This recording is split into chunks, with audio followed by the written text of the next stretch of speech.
오늘은 마태복음 13장 31절에서 35절의 말씀을 상고하기 원합니다. 이 말씀 가운데 예수님께서 이미 성령의 처소와 귀신의 처소에 대해서 말씀해 주신 비유의 말씀을 통해서 우리가 성령의 처소로 지어진 자들인지 아니면 귀신의 처소로 지어진 우리의 실체를 깨닫는 시간 되기 원합니다. 계속해서 성경에서 예수님께서 증거하신 그 귀신에 대한 말씀을 전하고 있습니다.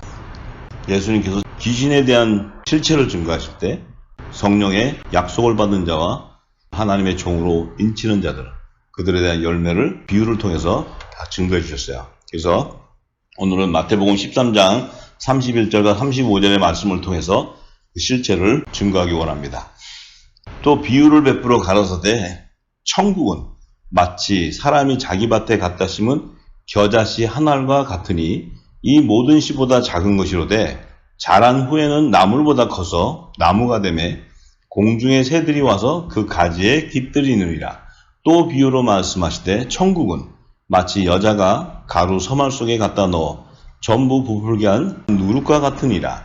예수께서 이 모든 것을 무리에게 비유로 말씀하시고 비유가 아니면 아무것도 말씀하지 아니하셨으니 이는 선지자로 말씀하신 바 내가 입을 열어 비유로 말하고 창세부터 감추인 것을 드러내리라 함을 이루려 하심이라. 이렇게 말씀을 하셨어요. 지금 예수님께서 천국에 대한 비유의 말씀을 두 가지로 하셨는데 겨자 씨 한 알과 누룩에 대한 그 의미를 살펴보기 원합니다. 먼저 예수님이 천국에 대해서 두 가지로 비유하실 때 그 비유하신 뜻은 창세전에 감춰져 있는 하나님 나라의 비밀을 온 세상에 드러내기 위함이라고 하셨어요. 그렇다면은 이 두 비유의 말씀을 통해서 이 창세전에 감춰져 있던 천국의 비밀이 그 안에 담겨져 있다는 거예요. 그래서 우리가 그 비밀을 오늘 소유하는 하나님의 자녀들이 되기를 원합니다. 먼저 첫 번째 비유로 말씀하신 겨자씨 한 알의 의미부터 우리가 살펴보기 원하는데요. 자, 예수님께서 이렇게 얘기하셨어요. 비유로 베풀어 말씀하실 때 먼저 천국은 이런 거라고 얘기하시면서 마치 사람이 자기 밭에 갖다 심은 겨자씨 한 알과 같다고 얘기를 했어요. 그러면 이 천국이라는 것은 어떤 사람이 자기 밭에다 갖다 심은 겨자씨 한 알 안에 천국이 있다는 거예요. 여기서 예수님 말씀하신 그 사람은 바로 마지막 아담으로 오신 예수님 자신을 얘기하시는 거예요. 자신을 얘기하시는데 그 예수님 자신에 대해서 사도 바울은 고린도전서 15장 45절에서 47절에 증거해 주셨어요. 기록된 바 첫사람 아담은 산영이 되었다는 것 같이 마지막 아담은 살려주는 영이 되었다는 거예요. 그래서 이 마지막 아담은 예수님인데 그 예수님은 살려주는 영이 되었다는 거예요. 그러나 먼저 신령한 자가 아니요 육 있는 자고 그 다음에는 신령한 자인데 이 첫사람 아담은 땅에서 났으니 흙에 속한 자라는 거예요. 근데 둘째 사람이 마지막 아담은 하늘에서 나셨다는 거예요. 하늘에서. 그러니까 우리의 인류 조상인 첫 아담은 땅에서 났지만 하늘에서 오신 예수님은 하늘에서 나신 분이라는 거예요. 이 땅에서 난 게 아니라는 거예요. 그래서 천국은 마치 사람이 하늘에서 난 마지막 아담 그 자신을 얘기하시는 거예요. 그런데 그 마지막 아담이 자기 밭에 와가지고 이 갖다 심은 그 한 겨자씨를 얘기했는데 이 자기 밭에 대해서 요한복음 1장 11절에서 13절의 말씀을 보면 세례 요한이 예수님을 증거할 때 이렇게 얘기했어요. 예수님이 자기 땅에 오매 자기 백성들이 영접하지 아니하였다고 얘기하는 거예요. 그래서 이 마지막 아담이신 예수님이 오신 그 자기 땅이 바로 이스라엘을 얘기하는 거예요. 이스라엘. 그래서 이스라엘에 오셔서 자기 백성에게 오셨는데 그 자기 백성들은 예수님을 몰라가지고 영접하지 아니하였기 때문에 이제 12절에 그 예수님을 영접하는 자 곧 그 이름 예수 그리스도의 이름을 믿는 자들에게는 하나님의 자녀가 되는 권세를 주는데 이 하나님의 자녀들은 이는 혈통으로나 육정으로나 사람의 뜻으로 나지 아니하고 오직 하나님께로서 난 자들이라고 얘기하는 거예요. 이 얘기는 예수 그리스도를 영접하는 자, 이 하나님의 아들들은 첫 아담의 계보에서 나오는 땅에 속한 사람이 아니라는 거예요. 이들은 마지막 아담의 계보에서 나오는 하늘에서 난 자라는 거예요. 하늘에서. 그렇기 때문에 하나님의 아들들은 본향이 하늘나라예요. 하늘나라. 그래서 하늘나라가 우리의 본향이에요. 그러면 이 땅의 종들이라든지 율법 아래에 있는 제 종들은 이들의 본향은 이 지구 땅이에요. 지구 땅. 그래서 하늘나라와 세상나라의 차이가 바로 거기에 있어요. 그러니까 우리는 하나님의 자녀들이라면 반드시 하늘에서 난 자로서 예수 그리스도 마지막 아담이신 살려주는 영과 본질이 같은 성령을 받는 자가 되는 거예요. 약속을 받는 자. 살려주는 영이라는 것은 부활을 시키는 영이다 이 말이에요. 부활시키는 영. 죽은 자를 살리는 영이다 이 말이에요. 그러니까 그 살리는 영은 바로 예수님이 생명의 말씀이신 새 언약의 말씀인 천국 복음을 얘기하는 거예요. 하나님 나라 복음. 그래서 그 예수님의 몸된 지체는 천국 복음을 증거하는 자들이에요. 그래서 요한복음 1장 30절에서 31절에 세례 요한이 이렇게 증거합니다. 내가 전에 말하기를 내 뒤에 오는 사람이 있는데 나보다 앞선 것은 그가 나보다 먼저 계심이라 한 것이 이 사람을 가리킨다는 게 이 사람이 바로 예수 그리스도예요. 그런데 나도 그를 알지 못하였지만 내가 와서 너희들에게 일로 물로 이렇게 세례를 주는 것은 그 예수님이 하나님의 어린 양이 이스라엘에게 나타내려 함이라는 거예요. 나타내라. 그러니까 이스라엘에서 탄생하시고 이 땅에 자기 땅에 오시는 그 메시아를 드러내기 위해서 세례 요한이 자기는 물로 세례를 주고 있다는 거예요. 그래서 예수님 오셨을 때 그 예수님도 물로 세례를 주는 자로 세례 요한을 예비하는 거예요. 왜냐하면 예수님 자체도 초림에 오실 때는 율법 아래서 나기 때문에 하나님이 정하신 율법을 따라야 돼요. 그래서 예수님도 태어나자마자 8일 만에 할례를 받고 한 쌍의 비둘기를 제단에 드려요. 그리고 30세가 되었을 때는 요단강에서 물로 세례를 받는데 그 물로 예수님한테 세례를 주기 위해서는 마지막 선지자 세례 요한을 예비하는 게 하나님의 뜻이에요. 그래서 그 세례 요한도 영광이지만 세례 요한은 하나님의 종의 신분이고 예수님은 아들의 명분을 얻게 되는 하나님의 독생자인 거예요. 독생자. 그 신분이 다른 거예요. 그래서 복음의 아들이에요. 예수님 복음의 아들. 자, 그런데 자기 밭에 와서 심는 이 작은 겨자씨. 자, 이 씨라는 것은 누가복음 8장 11절에 이 씨는 하나님의 말씀이라고 얘기해요. 말씀. 자, 근데 이 작은 겨자씨는 씨들 중에서도 가장 작은 씨를 비유했는데 이 작은 씨인데 마지막 아담이신 이 예수님이 오셔서 주시는 그 하나님의 말씀은 새 언약의 말씀이에요. 새 언약의 말씀. 옛 언약의 말씀이 아니고 새 언약의 말씀. 그러니까 예수님 자신을 비유해서 작은 겨자씨라고 하는 것은 이 한 작은 씨 안에 천국 복음의 씨가 담겨져 있는 거예요. 복음의 씨예요. 복음의 씨. 이 복음의 씨가 바로 예수님 자신을 비유하는 거예요. 그래서 작은 겨자씨와 같다 하는 것은 자신을 말씀하시는 거예요. 자신. 그러니까 천국을 비유해 주는 거예요. 예수님 자신을. 천국. 자, 그래서 이 예수님은 왜 작은 겨자씨로 이렇게 예수님 자신을 비유했냐면 예수님의 초림에 오셨을 때는 섬김을 받으러 오신 게 아니고 섬기려 오신 거예요. 섬기려. 그러니까 율법 아래 있는 피조물을 섬기러 오신다는 거예요. 그렇게 낮은 자로 오시는 거예요. 예수님이 초림에 오셨을 때는 메시아로 오시지만 이 땅에서 흠모할 것이 없는 하나님의 어린 양으로 오시는 거예요. 화목 제물로 오셔서 그야말로 아무 힘이 없이 십자가에서 돌아가셔야 돼요. 돌아가셔야지만 이 땅에 죄가 사함을 받기 때문에 예수님의 초림에 오셨을 때는 이 어린 양으로 오시지만 예수님이 만왕의 왕으로 재림에 오실 때는 통치권자이시고 메시아 심판주로 오시는 거예요. 심판주. 만왕의 왕으로 오시는 거예요. 그래서 초림과 재림으로 오시는 예수님의 신분이 달라요. 신분이. 이제 우리가 그것을 알아야 됩니다. 자, 그래서 예수님께서 겨자씨로 비유해서 예수님 자신이 자기 밭인 이스라엘에 와서 새 언약의 말씀으로 심은 그 복음의 씨. 그래서 작은 겨자씨로 비유해 주는데 그 작은 겨자씨가 복음의 씨인데 그 복음의 씨가 이 땅에 심어줌으로 하나님 뭐라 하셨어요? 내 시작은 미약하나 내 나중은 창대하게 된다고 얘기하시는 거예요.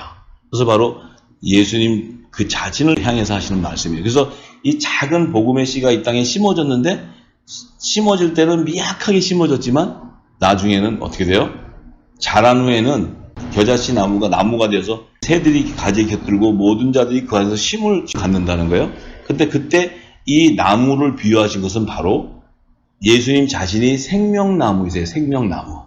겨자씨의 나무의 비유가 바로 생명나무예요. 생명나무인데 이 생명나무에는 12가지가 있는데 그 12가지의 생명나무의 실과들이 온 세상에 가득하게 맺히게 되는 거예요.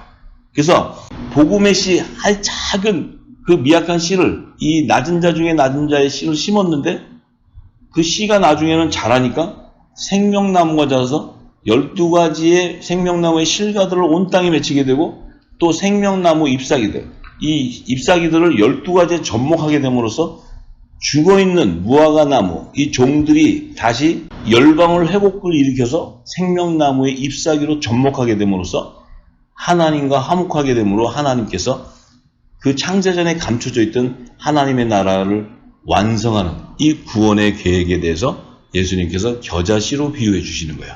그래서 이제 창세기 3장 24절에 보면 이와 같이 하나님이 그 사람을 쫓아내시고, 그 사람은 누구냐면 첫 아담과 하와를 이제 에덴 동산에서 내보내시고 에덴 동산 동편의 그룹들과 두루 도는 화영검을 두어서 생명나무의 길을 지키게 하셨다고 그랬어요.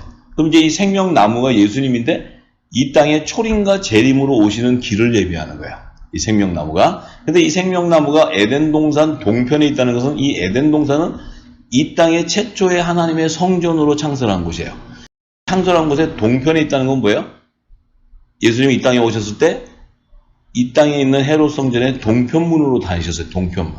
그 의미는 이분이 바로 초림에는 여자의 후손으로 오는 메시아이시고 재림에는 만왕의 왕으로 오시는 심판주인 것을 증거하는 거예요. 그래서 에덴 동산 동편에 그 예수님을, 그 길을 예비하는 거예요. 그런 이 성전에서 동편문으로 나오시는 거예요. 하늘 성전에서 예수님이 동편문으로 나오신다는 것은 요셉문으로 나오시는 것을 비유하는 말씀이에요.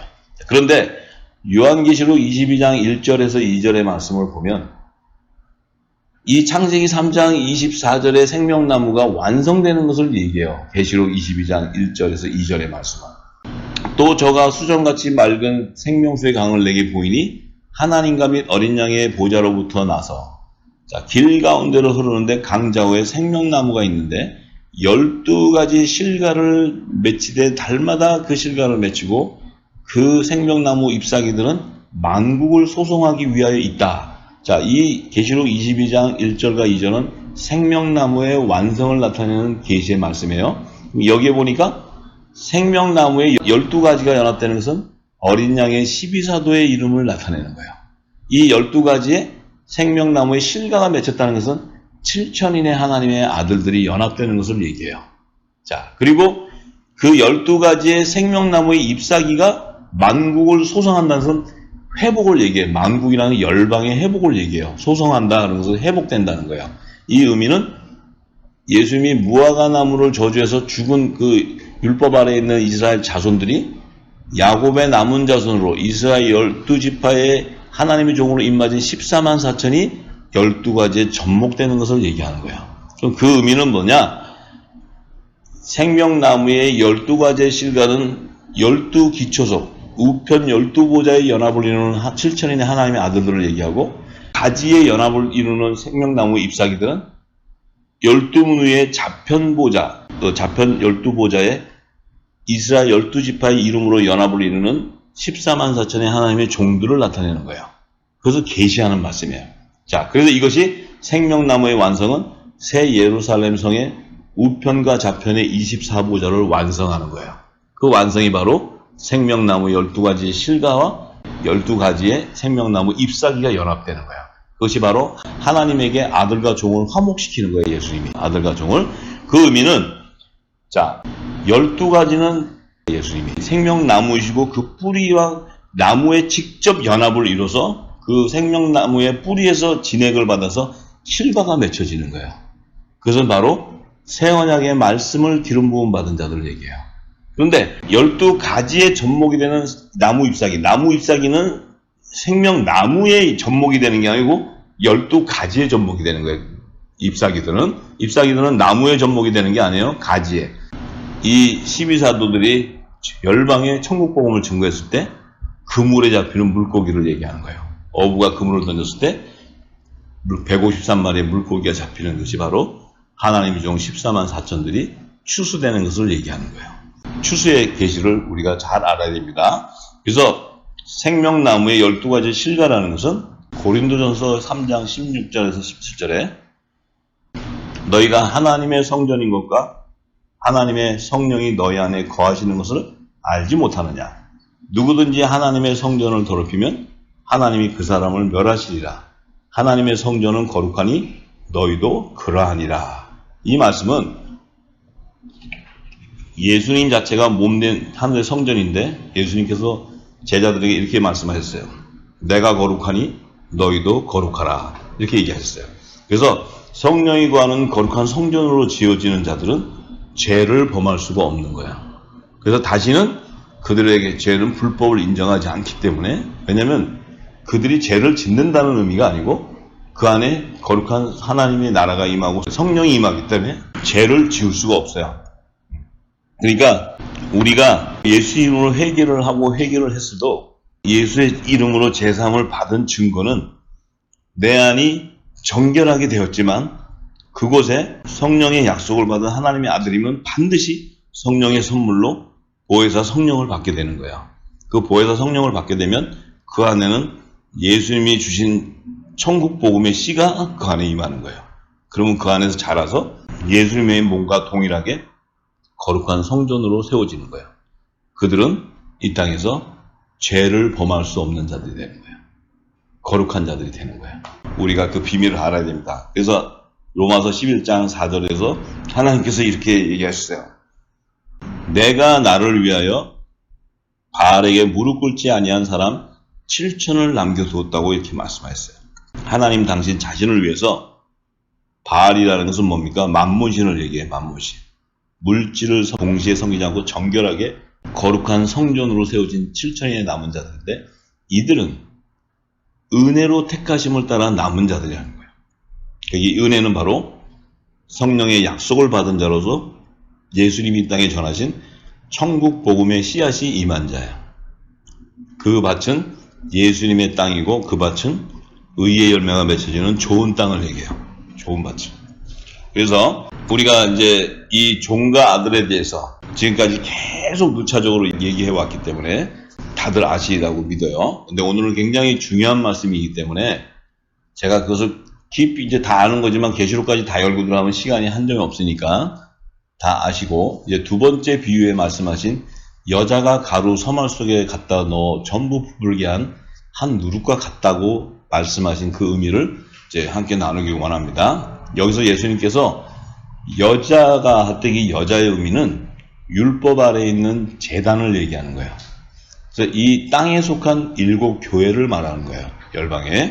그래서 7교회다 그러면 7교회는 아직 7금초 때는 그 7교회에서 아들과 종으로 금멸관을 받는 자가 나와야 되는데 7교회 그러면 아직은 추수가 되지 않은, 아직은 구원이 완성되지 않은 열방을 얘기하는 거예요. 열방. 자, 그래서 예수님께서 마태복음 11장 11절에 내가 진실로 너에게 말하노니 여자가 낳은 자 중에 세례 요한보다 큰 이가 일어남이 없도다. 그러나 천국에서는 극히 작은 자라도 저보다 크다고 세례 요한과 천국에 있는 극히 작은 자를 비유했어요. 그런데 이 천국에 있는 극히 작은 자는 세례 요한보다 큰데 이 세례 요한은 여자가 낳은 자 중에서 제일 크다고 얘기했어요. 그럼 이 여자라는 것은 세례 요한 어머니를 얘기하는 게 아니에요. 예수님이 세례 요한 어머니가 낳은 중에 제일 크다, 이 말은 성립이 안 되는 얘기예요. 여기서 말하는 여자라는 것은 율법 아래에 있는 제단, 이 제단에서 하나님의 종의 열매로 나온 자 중에서 세례 요한은 마지막 선지자예요. 마지막 선지자. 그 사명은 예수님을 물로 세례를 주기 위해서 예비한 자예요. 이 세례 요한은. 또 예수님이 하나님의 어린 양이라고 증거하는 그 선지자예요. 그렇기 때문에 율법 아래에 있는 선지자, 종들 중에서는 가장 큰 자라는 거예요. 모세보다도 큰 자예요. 세례 요한이. 왜? 모세는 예수님을 메시아가 올 것을 증거했지만 세례 요한은 그 메시아가 왔을 때 이분이라고 증거하는 거예요. 이 세상에서 어린 양 예수 그리스도께서 메시아인 것을 증거한 자는 오직 세례 요한 한 사람이에요. 세례 요한이 없었다면 예수님을 증거할 자가 없었어요. 그리고 예수님을 감히 누가 물로 세례를 줘요? 누가 예수님을 물로 세례를 주냐고. 근데 하나님께서 세례 요한에게 허락을 했어요. 그러니까 세례 요한이 예수님을 만났을 때 저는 못 줍니다. 제가 감히 신들매도 감당 못해 어떻게 하니까 예수님이 뭐라 하세요? 네가 하나님의 일을 생각하지 않는다는 거예요. 하나님의 일을 생각함으로 이루어라 그렇게 얘기해요. 그렇기 때문에 세례 요한이 순종해서 예수님에게 물로 세례를 주고 왜? 예수님에게 물로 세례를 주지 않으면 예수님은 성령의 세례를 받을 수가 없어요. 하나님은 질서의 하나님이기 때문에 질서적으로 다 하나님의 법대로 이루어가야 돼요. 예수님이니까 마음대로 할 수 있는 게 아니에요. 왜? 예수님이 초림에 오셨을 때는 아버지의 뜻을 증거하러 오신 거지 자신의 뜻을 증거하러 오지 않았다고 얘기해요. 그렇기 때문에 자신을 나타내는 것이 아니고 예수님은 병을 낫고 사람을 살려도 다 하나님의 영광을 위한 거라고 얘기해요. 그런 예수님인 걸 우리가 알아야 됩니다. 그런데 이 여자가 가루 서말, 자 여기서 가루라고 딱 얘기해요. 요거는 고운 가루를 얘기하는 거예요. 고운 가루. 그러니까 율법 아래 있는 제단 안에 고운 가루라는 것은 예수님의 몸된 제자들을 얘기하는 거예요. 제자들. 그러니까 성령의 처음 익은 열매들을 얘기하는 거예요. 그들은 율법 아래 있는 자들 가운데서 아들의 영을 받은 하나님의 아들들을 얘기하는 거예요. 그래서 여자가 가루 서말 그러면 그 서말이라는 것은 초실절의 첫 이삭의 한 단을 얘기하는 거예요. 한 단. 초실절을 비유하는 거예요. 초실절. 그래서 이 가루라 그러면 이 고운 가루에 기름을 섞어서 소재로 하나님께 드리는 요 드린다는 것은 첫 이삭의 한 단을 얘기하는데 그 첫 이삭의 한 단은 바로 요셉의 단을 얘기하는 거예요. 요셉의 단. 그래서 여자가 가루 서말 속에 갖다가 넣어서 전부 부풀게 한 이 한 누룩은 바로 예수님이 그 아들의 영을 받은 그 제자들에게 하나님 나라의 복음을 줬을 때 그 복음을 가지고 온 열방에 전파했을 때 열방에 하나님의 나라의 말씀이 가득한 것을 얘기하는 거예요.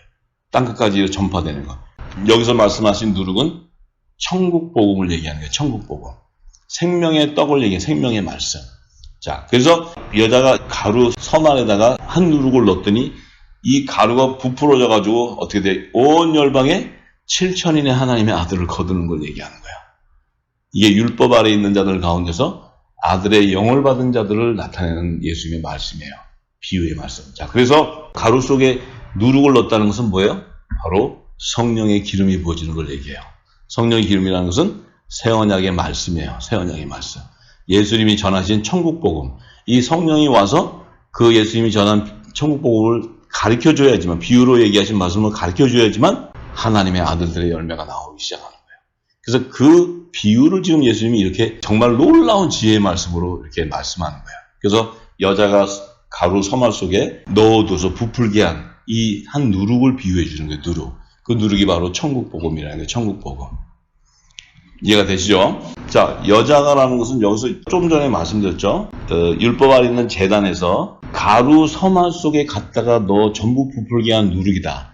그러면 여자가 율법 아래에 있는 가루라는 것은 아들의 성령의 약속을 받은 자를 얘기하는 거예요. 고운 가루. 그래서 로마서 11장 16절에 보면 제사하는 처음 익은 곡식가루. 그러면 제사하는 처음 익은 곡식가루는 예수 그리스도예요. 예수 그리스도. 왜 제사하는 처음 익은 곡식가루냐면 예수님은 초실절의 부활의 첫 열매로 살아나시기 때문에 제사하는 처음 익은 곡식가루. 이 제사는 초실절에 하나님 앞에 드리는 제사를 얘기해요. 처음 익은 곡식가루가 부활의 첫 열매가 예수님이라는 거예요. 그런데 그 예수님이 거룩한 즉 떡덩이도, 그러면 이 고운 가루에 떡을 말아서 소재로 드리는 떡도 첫 이삭의 한 단을 얘기하는 거예요. 한 단. 그 한 단도 거룩하다는 거예요. 그러면 뿌리가 거룩한 즉 가지도 거룩하다. 그러면 뿌리는 생명나무의 뿌리를 얘기하는 거예요. 아까 겨자 씨 하나 심었는데 자라서 나무가 됐다 그랬잖아요. 그 나무가 됐는데 그 뿌리가 거룩한 즉 하면 예수님 자체가 거룩한 즉 12가지, 어린 양의 12사도들도 거룩하다는 거예요. 가지를 얘기하는 가지. 그러니까 이 의미는 율법 아래에 성령의 세례가 임함으로 성령의 기름이 부어지니까 그 안에서 어떻게 돼요? 누룩이라는 것은 예수님의 새 언약의 말씀이 부어지니까 그 말씀이 온 땅에 증거된다는 거예요. 온 땅에 부풀어진다는 거예요. 그 얘기 하시는 거예요. 자, 그래서 레위기 23장 10절에서 13절의 말씀을 보면 하나님께서 모세에게 자, 너희 이스라엘 백성들에게 고해라. 이것이 여호와의 절기인데 너희들이 가나안 땅에 들어갔을 때 거기서 첫 수확을 한 곡물 첫 이삭 한 단. 그러니까 그 추수하는데 전 단을 얘기하는 게 아니고 먼저 거둔 단. 그러니까 첫 이삭 한 단을 제사장이 가져가는데 여호와 앞에 연납하고 흔들고 부활하는 거예요. 초실절에 흔드는 것을 연납되도록 흔드는 부활의 그 의미인데 그때가 언제냐면 안식일 이튿날이라니까 초실절을 얘기하는 거예요. 초실절. 그때 흔들으라는 거예요. 그런데 이때 부활의 첫 열매는 첫 이삭이죠. 첫 이삭. 처음 익은 제사를 드리는 가루를 얘기하는 거예요. 이 예수님이에요. 예수님. 그런데 그 한 단은 떡덩이인 거예요. 떡덩이. 떡덩이는 어떻게 돼요? 소재로 하나님 앞에 드리는 게 구워서 빵을 만들어 드리는데 그 빵은 고운 가루에는 기름을 섞어야 된다는 거예요. 기름 섞은 고운 가루. 기름 섞은 고운 가루는 뭐예요? 이 고운 가루에 그 말씀이 예수님의 말씀은 새 언약의 말씀이 기름 부어지니까 어떻게 돼요? 떡을 빚었는데 기름이 부어지니까 그것을 하나님 앞에 바치니까 구우니까 하나님이 향기로운 냄새로 그것을 흡양하시는 거예요. 흡양한다는 것은 연납하신다는 거예요. 연납. 그래서 첫 이삭의 한 단을 다 연납한다는 거예요. 그것이 바로 요셉의 단, 예수님의 몸된 하늘 교회를 얘기하는 것이고 어린 양의 12사도의 이름으로 연합을 이루는 7천인의 하나님의 아들들, 은혜로 택한 자들, 바알에게 무릎 꿇지 아니한 자들, 거룩한 성령이 거하는 거룩한 성전으로 세워진 자들, 이들을 말씀하는 거예요. 그러니까 지금 예수님이 이 얘기를 하실 때는 초실절의 비밀을 얘기하고 있는데 이 비유의 말씀을 풀지 못하면 초실절하고 연결이 안 된단 말이에요. 그러니까 우리는 이 말씀을 할 때 알아들어요. 그래서 예수님 뭐래요? 누룩을 넣었더니 이렇게 부풀어지는데 이 누룩은 바로 새 언약의 말씀으로 전하신 하나님 나라의 비밀한 복음을 얘기하는 거예요. 이 누룩은 왜? 이 복음이 온 땅에 증거되어야지만 예수님이 내가 재림할 거라고 얘기하세요. 마태복음 24장 14절에. 그러니까 천국 복음이 온 땅에 증거되어야지만 하는데 이 증거는 누가 하냐면 어린 양의 12사도들이 하는 거예요. 어린 양의 12사도들이. 제자들이 열방에 천국 복음을 전하는 거예요. 전하니까 지금 2000년이 되는데 우리한테 그 복음이 오는 거예요. 그들이 전했기 때문에 오는 거예요. 뭐로 와요? 성령의 기름 부음으로 오는 거예요. 성령의 기름 부음으로 오니까 예수님이 2000년 전에 비유했던 이 말씀이 지금 우리에게 생명이 되어서 알게 된다는 거예요. 그 알게 되고 그 비유의 말씀을 깨닫는다는 그 의미는 성령의 약속을 받은 자들이라 이 말이에요. 증표라 이 말이에요. 증표. 갈라디아서 4장 5절에서 7절의 말씀을 보면 사도 바울은 이 예수님이 비유한 말씀을 정확하게 알고 있는 거예요. 사도 바울은 예수님을 따라다닌 제자가 아니에요. 근데 성령의 인치심을 받고 나서는 예수님이 비유로 하신 그 말씀을 다 풀어서 기록하는 거예요. 사도 바울이. 갈라디아서 4장 5절에서 7절에 이렇게 얘기하잖아요. 율법 아래 있는 자들. 지금 이게 뭐예요? 율법 아래 있는 자들 그러면 여자가 얘기하는 여자가 율법 아래 있는 거예요. 그들을 예수님의 피로 속량했다는 것은 예수의 이름으로 죄를 사함 받았다는 거예요. 그 다음에 우리는 예수의 이름으로 죄를 사함 받았는데 우리를 아들의 명분을 얻게 했다. 이것은 성령의 선물로 성령의 세례로 인쳐줬다는 거예요. 그것은 우리가 이미 창세전에 하나님의 아들로서의 성령의 약속을 받은 자예요. 그렇기 때문에 그 약속을 받았다는 의미는 예수님이 오셔서 작은 씨, 복음의 씨를 던진 주신 그 씨가 내 심령밭에 떨어졌다는 거예요. 그래서 내 심령밭에는 뭐예요? 의의 열매가 30배, 60배, 100배가 속출하게 된다는 거예요. 이 얘기 하시는 거예요. 그러니까 사도 바울은 그래서 우리는 율법 아래에 있었는데, 제단 아래에 있었는데, 예수님이 오셔가지고 그의 피로 속량함으로 우리가 예수의 이름으로 죄를 사함 받았는데, 더군다나 죄사함을 받고 나서는 우리를 또 아들의 명분을 얻게 하기 위해서 아들의 영을 보내줬다는 거예요. 그 아들의 영은 뭐예요? 성령의 세례를 얘기하는 거예요. 성령의 세례. 성령의 세례를 인치심을 받게 되니까 우리가 종의 신분이었는데 아바 아버지를 부르는 후사의 신분이 됐다 이거야. 하나님의 나라의 유업을 이룬 후사. 그래서 사도 바울이 자기가 이 성령의 인치심을 받기 전에는 초등학문 아래서 종로로 됐다 이렇게 얘기해요. 그런데 이 성령의 인치심을 받고 나니까 내가 종이 아니고 하나님 나라의 유업을 이룰 후사였구나 하는 것을 알았다는 거예요. 그래서 알게 되니까 내가 율법 아래에서 있었는데 그 예수님의 피로 나를 제사함을 주시고 세례를 주시고 그 다음에 성령의 선물로 아들의 명분을 얻게 되는 세례를 주셨다는 거예요. 성령의 세례. 그 세례를 받게 되니까 내가 어떻게 되냐면 거룩한 성령이 거하는 성전으로 세워지니까 예수님이 이 땅에 재림하실 때 그분과 생명의 부활의 연합을 이루는 자가 되었다는 거야. 그 의미는 예수 그리스도의 몸된 거룩한 신부가 되었고 지체가 되었고 하늘 성전이 되었다는 거예요. 이것이 바로 사도 바울의 고백이에요. 이해가 되시죠? 자, 그래서 예수님께서도 그러시죠. 요한복음 14장 26절에 보혜사 곧 아버지께서 내 이름으로 보내실 성령 그가 너희에게 모든 것을 가르치시고 내가 너희에게 말한 모든 것을 생각나게 하리라 이렇게 얘기했어요. 그러니까 예수님이 씨 뿌리는 비유부터 시작해서 다 얘기할 때 이 당시는 못 알아듣지만 오순절날 보혜사 성령이 임하고 나서는 사도 바울은 예수님이 이 당시에 말씀을 증거할 때 이 말씀을 직접 들은 자가 아니에요. 그리고 사도 바울은 예수님이 돌아가시고 나서는 예수 믿는 자들을 죽이러 다니는 사람이었어요. 예수님을 이단 개수라고 했으니까. 그런데 그가 성령의 인치심을 받고 나니까 예수님이 비유를 했대. 이 당시는 신약 성경도 없어요. 사도 바울이 있을 때는 이런 지금 마태복음, 요한복음 이런 게 없었어요. 누구도 가르쳐 줄 수 있는 사람이 없는 거예요. 사도 바울한테 누가 가르쳐 줘요, 이거를. 베드로와 이런 그 예수님의 제자들은 사도 바울을 기피했어요. 사도 바울이 이 예수 믿는 자를 죽이러 다녔기 때문에 사도 바울이 이 성령의 세례를 받았다도 안 믿었어요. 그냥 의심을 했단 말이에요. 저게 또 일부러 저렇게 해가지고 와가지고 우리 여기 있는 조직들 다 알아가지고 다 잡아다가 죽이려고 한다고 이렇게 의심을 했단 말이에요. 그런데 사도 바울은 성령의 인치심이 되니까 예수님이 무슨 얘기를 했는지도 모르는데 그는 지금 이 복음서를 보면 예수님이 비유한 말씀을 다 풀어내고 있어요. 이걸 우리가 알아야 돼요. 로마서는 다, 뭐 로마서뿐만 아니고 고린도서 그가 신약 성경의 복음서는 다 예수님의 비유를 풀어낸 거예요. 전부 다. 그래서 그것은 바로 창세전에 감춰있던 영원한 복음을 얘기하는 거예요. 하나님 나라 복음. 자, 그래서 예수님이 또 얘기하셨죠. 사도행전 1장 8절에 오직 성령이 너에게 임하시면 너희가 권능을 받고 예루살렘과 온 유대와 사마리아와 땅끝까지 이르러 내 증인이 되리라고 이렇게 말씀하셨어요. 자, 예수님의 증인이 되려면 성령이 너에게 임하지 않고서는 증인이 될 수가 없다는 거예요. 성령이 임했다는 것은 그 성령의 권능을 받았다는 거예요. 그럼 성령의 권능을 받았다는 그 확신은 예수님이 창세전에 감춰있었던 모든 비유의 말씀을 다 풀어내는 자가 예수님의 증인이에요.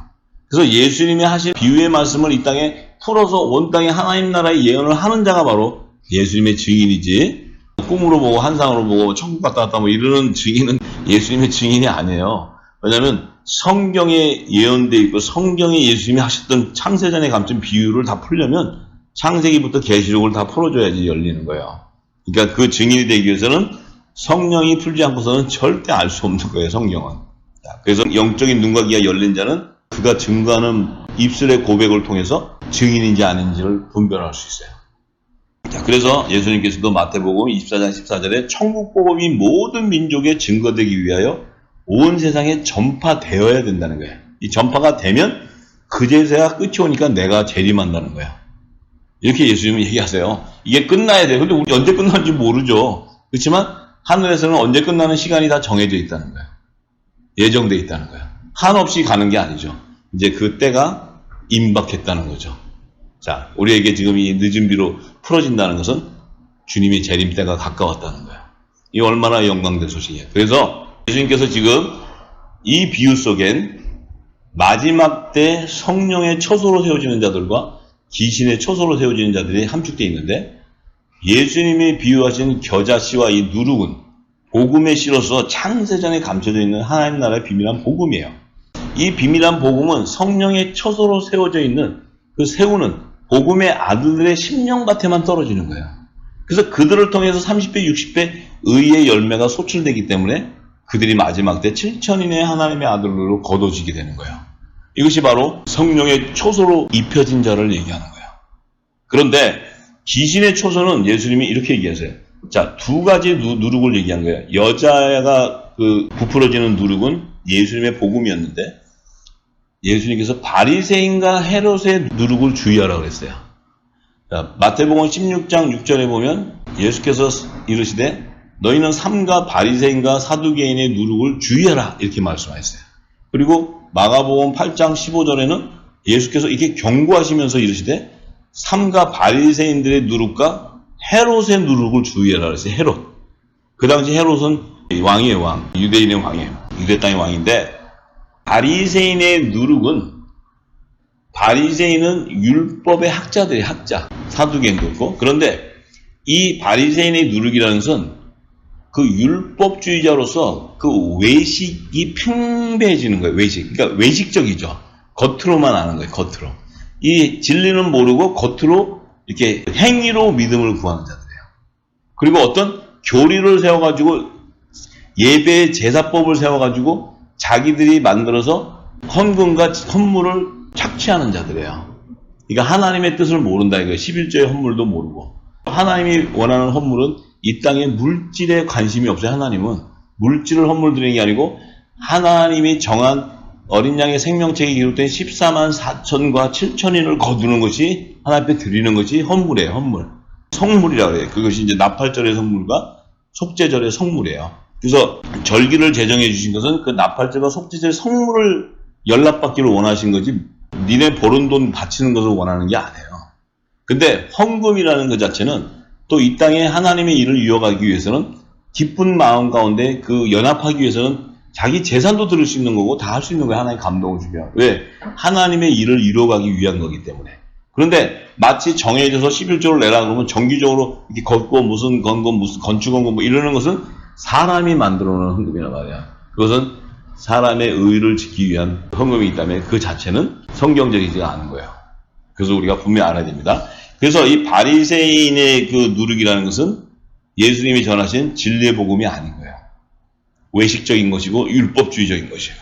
근데 사두개인의 누룩은 이 사두개인은 부활을 인정하지 않고 부활이 없다고 하는 자들이에요.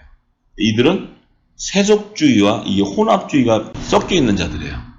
그래서 권력층과 연계되어 가지고 물질과 이런 것들에 다 혼합되어서 하나님의 말씀과 그것을 병행해 가지고 자기들의 유익을 취하는 자들이에요. 자, 그런데 헤롯의 누룩이라는 헤롯은 임금인데 그는 사악한 자예요. 사악한 자. 왕권의 건설을 갖지만 사악한 그 악의 무리를 얘기하는 거예요. 악의 무리. 자, 그래서 예수님이 말씀하신 그들의 누룩은 변질된 신앙을 얘기하는 거예요. 세속화된 신앙을 얘기하고 사탄적인 악한 음모를 얘기하는 거예요. 그래서 제자들에게 그들의 누룩을 주의하라고 예수님께서 말씀하시는 거예요. 그러니까 우리가 지금까지 이것을 분별하지 못했던 것은 예수님이 말씀하신 진리를 몰랐기 때문에 어떤 것이 선이고 진리인지 몰랐기 때문에 그들이 주는 누룩의 그 묵은 곡식에 우리가 그것이 진리의 복음인 줄 알고 따랐던 거예요.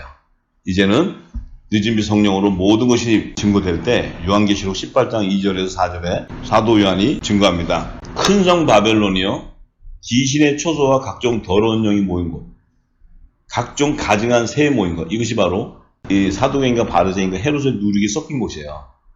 이것이 바로 귀신의 초소가 되는 거야. 이곳에 진노하셔서 그들을 이제 하나님께서 심판하는데 그들의 죄에 참여하지 말고 그들이 받을 재앙을 내 백성들은 받지 말라고 얘기하시는 거예요. 그곳에서 나오라는 거예요. 이제 이 늦은 빛 성령의 기름 부어지고 나면 모든 열방에 진리가 증거되면 영적인 예배가 회복되고 그 진리가 되면 물과 기름처럼 선과 악이 분별될 줄 믿습니다. 할렐루야.